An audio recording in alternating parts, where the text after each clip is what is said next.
warahmatullahi wabarakatuh.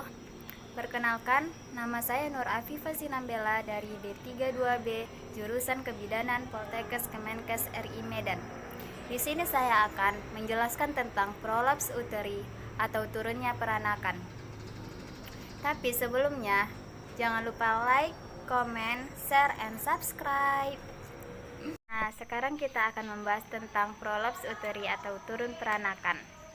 Turun peranakan adalah suatu kondisi di mana ketika otot dasar dan jaringan ikat atau ligamen dari pelvis melemah dan meregang sehingga tidak bisa menyangga rahim. Akibatnya, rahim menjadi turun dan menonjol ke vagina. Pelvis adalah rongga tubuh di area tulang panggul yang berisi kandung kemih, uretra, usus, dan rektum. Rahim menempati posisi di dalam tulang panggul yang disangga berbagai otot, ligamen. Saat otot dan ligamen tulang panggul melemah dan meregang, rahim keluar dari posisi seharusnya dan turun hingga menonjol ke vagina. Turun peranakan bisa terjadi pada usia berapapun. Meski kondisi ini lebih banyak dialami oleh wanita pada usia pasca menopause dan juga terjadi pada wanita yang telah melahirkan normal. Umumnya, turun peranakan hanya ringan dan tidak membutuhkan pengobatan, tapi jika kondisi ini mengganggu aktivitas sehari-hari, maka diperlukan pengobatan antara lain dengan pemasangan cincin penyangga vagina atau tindakan operasi oleh dokter. Prolaps uteri atau turun peranakan tidak menunjukkan gejala pada tahap ringan, namun gejala akan meningkat atau baru muncul pada tahap ringan atau sedang. Oke guys, apa aja gejala-gejalanya? Nah, simak ya. Yang pertama, rongga panggul atau pelvis terasa penuh. Yang kedua, nyeri panggul di bagian bawah. Yang ketiga, terasa seperti ada yang keluar dari vagina. Yang keempat, mengalami masalah buang air kecil, seperti inkontinensia urin. Yang kelima, konstipasi atau sembelit. Keenam, tidak nyaman saat berjalan. Ketujuh, memiliki kesulitan saat melakukan hubungan seksual. Kedelapan, yang terakhir adalah perdarahan vagina. Gejala-gejala tersebut seringkali tidak terasa mengganggu pada saat pagi hari, namun akan terasa mengganggu pada saat siang atau malam hari. Oke guys, sekarang kita akan membahas tentang penyebab terjadinya turun peranakan. Turun peranakan terjadi ketika otot, ligamen, dan jaringan penyangga rongga panggul atau pelvis melemah dan meregang. Nah, oke guys, sekarang kita akan membahas tentang beberapa kondisi yang dapat menyebabkan atau meningkatkan resiko terjadinya turun peranakan. Yang pertama adalah melahirkan normal.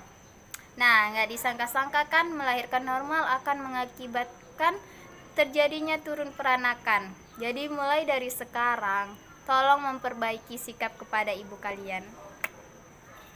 Yang kedua, menopause. Yang ketiga, kondisi yang mengakibatkan tekanan berat pada perut. Yang keempat, pasca tindakan medis. Yang kelima, faktor genetik. Yang keenam, aktivitas fisik yang berlebihan atau mengangkat beban yang berat. Yang ketujuh, usia tua. Dan yang terakhir yaitu kebiasaan merokok. Oke guys, sekarang kita akan membahas tentang pengobatan turun peranakan. Pengobatan untuk turun peranakan dilakukan sesuai dengan tingkat keparahan yang dialami pasien. Jika pasien mengalami turun peranakan ringan yang hanya menampilkan beberapa gejala atau tanpa gejala sama sekali, maka dokter hanya akan menganjurkan upaya mandiri yang dilakukan oleh pasien di rumah. Tujuannya yaitu untuk meredakan gejala dan mencegah turun peranakan semakin parah. Upaya yang dapat dilakukan di dalam rumah yaitu yang pertama, menurunkan berat badan. Yang kedua, mengatasi masalah konstipasi. Yang ketiga, melakukan gerakan senam Kegel untuk menguatkan otot pelvis. Nah, jika diperlukan, dokter juga akan menyarankan pemasangan cincin penyangga vagina untuk menopang jaringan yang menonjol. Pemasangan pesarium juga dianjurkan untuk pasien yang tidak bisa menjalani operasi. Namun, selama pemakaian, Cincin penyangga ini harus selalu dibersihkan secara teratur. Sementara untuk kasus turun peranakan yang berat, dokter akan menyarankan untuk operasi. Misalnya, operasi perbaikan posisi rahim. Yang kedua, operasi untuk pengangkatan rahim. Meski operasi ini dilaksanakan seringkali efektif dalam memulihkan kondisi pasien, tapi operasi ini tidak dianjurkan untuk wanita yang masih ingin mempunyai keturunan di masa depan. Oke guys, sekarang kita akan membahas tentang komplikasi turun peranakan. Apa aja komplikasinya? Ini dia. Yang pertama adalah sistokel. Yang kedua, rektokel. Yang ketiga, dinding vagina menonjol keluar.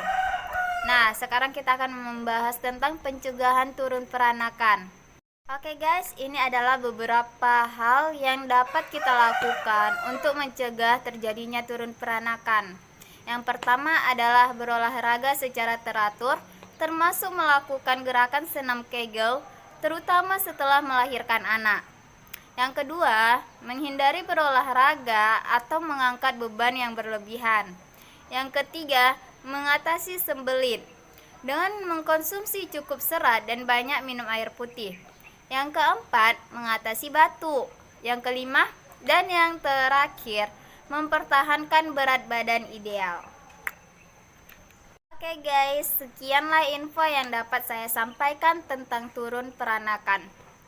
Dan satu lagi, yang saya ingatkan ialah jangan lupa like, comment, share, and subscribe.